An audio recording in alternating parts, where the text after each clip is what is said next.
उमरिया से खबर है। बांधवगढ़ टाइगर रिजर्व में 4 हाथियों की मौत हो गई है। गंभीर हालत में 5 हाथी मिले थे। वन विभाग ने सर्चिंग शुरू की थी और हाथियों का जंगल में ही इलाज चल रहा है। टाइगर रिजर्व के उपनिदेशक पीके वर्मा का बयान सामने आया। उन्होंने कहा है कि जांच के लिए टीम बना दी गई है। 13 हाथियों के समूह में से 4 हाथियों का इलाज चल रहा है। इसकी पूरी अभी टीमें बना दी गई है, जांच कर रहे हैं हम और घायलों का इलाज कर रहे हैं। डॉक्टर्स की टीम आ गई मौके पर और सारा दवाइयाँ वगैरह लेकर के बाकी जो घायलों का इलाज कर रहे हैं। और अभी तक 4 अभी डेथ हुई है, ये रिपोर्टिंग हुई है। ये 13 हाथियों का झुंड था और बाकी अभी कुछ स्वस्थ भी हैं जो जंगल में बाजू में अभी हैं, दिख रहे हैं। खबर उमरिया से। यहां पर बांधवगढ़ टाइगर रिजर्व में 4 हाथियों की मौत हो गई। गंभीर हालत में इन 5 हाथी भी मिले हैं। वहीं वन विभाग ने इस मामले में सर्चिंग शुरू कर दी है। हाथियों का जंगल में ही इलाज किया जा रहा है। टाइगर रिजर्व के उप निदेशक पीके वर्मा का बयान है, जांच के लिए टीम बना दी गई है। 13 हाथियों के समूह में से 4 हाथियों का फिलहाल इलाज भी चल रहा है। तो 4 हाथी मृत मिले हैं और 5 हाथी की तबीयत खराब बताई गई, जिनमें से इनका इलाज अब इसी जंगल में ही किया जा रहा है। बांधवगढ़ टाइगर रिजर्व का यह मामला बताया जा रहा है। इसकी पूरी अभी टीमें बना दी गई है, जांच कर रहे हैं हम और घायलों का इलाज कर रहे हैं। डॉक्टर्स की टीम आ गई मौके पर और सारा दवाइयाँ वगैरह लेकर के बाकी जो घायलों का इलाज कर रहे हैं। और अभी तक 4 अभी डेथ हुई है, ये रिपोर्टिंग हुई है। ये 13 हाथियों का झुंड था और बाकी अभी कुछ स्वस्थ भी हैं जो जंगल में बाजू में अभी हैं, दिख रहे हैं। और उमरिया से हमारे सहयोगी ओम प्रकाश गुप्ता इस वक्त सीधे जुड़ गए, उनके पास चलते हैं। ओम प्रकाश, बांधवगढ़ टाइगर रिजर्व में हाथियों की मौत की खबर है। 4 हाथी मृत पाए गए, 5 की तबीयत खराब है। क्या वन विभाग अब कुछ कह पाने की स्थिति में है कि किस वजह से इन हाथियों की जान गई और जिनकी तबीयत खराब थी उनके बारे में क्या कुछ अपडेट है? जरा डिटेल में बताइए ओम प्रकाश। जी, बताना चाहूंगा ताजा मामला विश्व प्रसिद्ध बाघों के लिए जाने जाने वाला बांधवगढ़ टाइगर रिजर्व में उस समय हड़कंप मच गया जब 13 हाथियों के समूह में 4 हाथियों की अचानक से बहुत तबीयत खराब हो गई और 4 हाथी उस पे मृत्यु के कगार पे उतर आए। जब वही प्रबंधन और उनके क्षेत्राधिकारियों से हमने बात करनी चाहिए तो उन्होंने बताया कि अभी क्षेत्र में पूरे सर्चिंग चल रही है। वही बांधवगढ़ टाइगर रिजर्व पूरा प्रबंधन सहित पूरा सर्चिंग में चल रहा है कि आखिर इनका किस कारण से हाथियों की मृत्यु हुई है और बीमार हुए हैं। तो वहीं पूरी उसकी टीम हाथियों को बचाने के लिए पूरे तरह से जोर शोर लगा करके हाथियों का बचाने की कोशिश की जा रही है। हालांकि अभी इसका पूरी पुष्टि नहीं हो पाई है कि हाथियों की किन कारणों से मौत हुई है और किन कारणों से उनकी तबीयत खराब हुई है।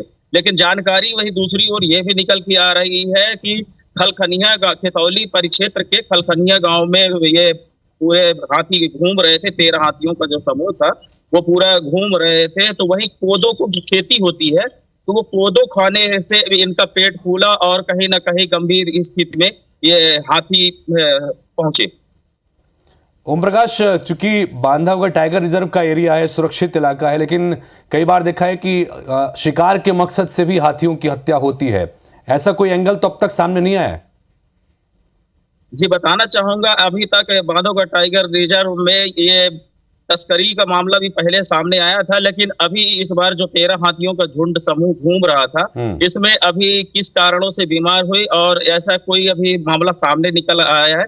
यह एक जांच का विषय है। प्रबंधन समिति पूरा तरह से इसकी जांच कर रही है। साथ में स्वयं प्रबंधक पूरा रात दिन जोर शोर लगा करके इसकी जांच करवा रहे हैं। लेकिन अभी आप नजर बना के रखिएगा ओम प्रकाश, क्योंकि महत्वपूर्ण मामला है। 4 हाथियों की मौत हुई, 13 हाथियों का ये दल था, 4 की मौत हो गई, 5 गंभीर रूप से उनकी हालत बताई जा रही है, 4 का इलाज यहीं पे चल रहा है। नजर बना के रखिएगा। फिलहाल बहुत बहुत शुक्रिया। और हाथी ने दम तोड़ दिया। अब तक 7 हाथियों की मौत हो चुकी है। आपको ये भी जानकारी दे दें कि 4 हाथियों का इलाज चल रहा है। हाथियों के जहरीला पदार्थ खाने की आशंका यहाँ पर जताई जा रही है। बांधवगढ़ टाइगर रिजर्व के खितौली परिक्षेत्र की पूरी घटना बताई जा रही है। तो उमरिया से खबर आपको दिखा रहे हैं जहां 5 हाथियों की मौत। देखिए, लगातार जो आंकड़े बढ़ते जा रहे हैं वो चिंता का विषय भी है और जाहिर सी बात है कि कई सवाल भी सामने आ रहा है कि 4 हाथियों का इलाज इस वक्त जारी है। हाथियों के जहरीले पदार्थ खाने की आशंका यहाँ पर जताई जा रही है और इस पूरे मामले की जांच पड़ताल भी जारी है। बांधवगढ़ टाइगर रिजर्व के खितौली परिक्षेत्र की पूरी घटना है। तो लगातार जिस तरीके से आंकड़े बढ़ते जा रहे हैं, कई सारी आशंकाएं भी यहाँ पर जताई जा रही है और जहां तक की जानकारी सामने लगातार इस पूरे मामले पर जांच पड़ताल भी जारी है। 5 हाथियों की अब तक मौत हो चुकी है। जाहिर सी बात है कि लगातार जो है आंकड़े बढ़ते जा रहे हैं, ये चिंता का विषय भी है। 4 हाथियों का इलाज इस वक्त जारी है। हालांकि क्या स्थिति बनी हुई है ये जानकारी तक सामने नहीं आई है, लेकिन लगातार इस पूरे मामले पर कई एंगल से जांच पड़ताल की जा रही है। तो वन अधिकार विभाग के जो अधिकारी है वो भी मौके पर पहुंचे हुए थे और उन्होंने भी कई सारी आशंकाएं जताई और सबसे बड़ी आशंका यही है कि जहरीला पदार्थ खाने से लगातार इनकी मौत हो रही है। फिलहाल ये जानकारी अब तक सामने आई है और इसी एंगल से इस पूरे मामले की जांच पड़ताल की जा रही है। तो उमरिया से खबर हम आप तक पहुंचा रहे हैं और हाथियों के जहरीले पदार्थ खाने की आशंका है और इस मामले की जांच पड़ताल भी जारी, लेकिन जांच पड़ताल के बाद क्या बड़े खुलासे होते हैं, फिलहाल ये सबसे बड़ा सवाल है। और ज्यादा जानकारी के लिए हमारे सहयोगी ओम प्रकाश इस वक्त हमारे साथ फोन लाइन पर जुड़ चुके हैं। ओम प्रकाश, देखिए लगातार जो आंकड़े बढ़ते जा रहे हैं और जो आशंका जताई जा रही है उसके आधार पर जांच पड़ताल कहां तक पहुंची है? ये जानकारी बता देना चाहूंगा। ये ताजा मामला मध्य प्रदेश के बांधवगढ़ टाइगर रिजर्व का है, जो फिलहाल 4 हाथियों की मौत हो चुकी थी, लेकिन जानकारी ये निकल के आ रहा है कि 1 हाथियों की मौत और हो चुकी है और इसकी जो जांच लगी हुई है। और तो वहीं डॉक्टरों की जो टीम है वो इलाज तो कर रही है, लेकिन और भी डॉक्टर बाहर से आ रहे हैं कि आखिर ये हाथियों की मौत किन कारणों से हुई है। और इसके बाद में जो हाथी खत्म हो चुके हैं, जो हाथियों की मृत्यु हो चुकी है, उन हाथियों का पीएम होने के बाद सारी चीज जानकारी सामने निकल के आएगी कि इसमें आखिर दोषी क्या कौन है और किन कारणों से क्या पदार्थ के खाने से इनकी मौत हुई है। ओम प्रकाश, शुरुआती जांच अभी जारी है, लेकिन ये भी समझना चाहते हैं आपसे, क्योंकि जाहिर सी बात है कि बड़ा मामला, अधिकारियों से आपका किसी प्रकार का संपर्क हो पाया है, किस तरीके से जांच वो कर रहे हैं, क्या दिशा निर्देश उन्हें मिले हैं, कोई जानकारी इस पर? ये बताना चाहूंगा क्योंकि ये मामला जंगल का है, वहाँ कवरेज के सर्वर न होने के चलते अधिकारियों से संपर्क नहीं हो पा रहा है। अधिकारियों से संपर्क पूरी तरह से टूटता नजर आ रहा है।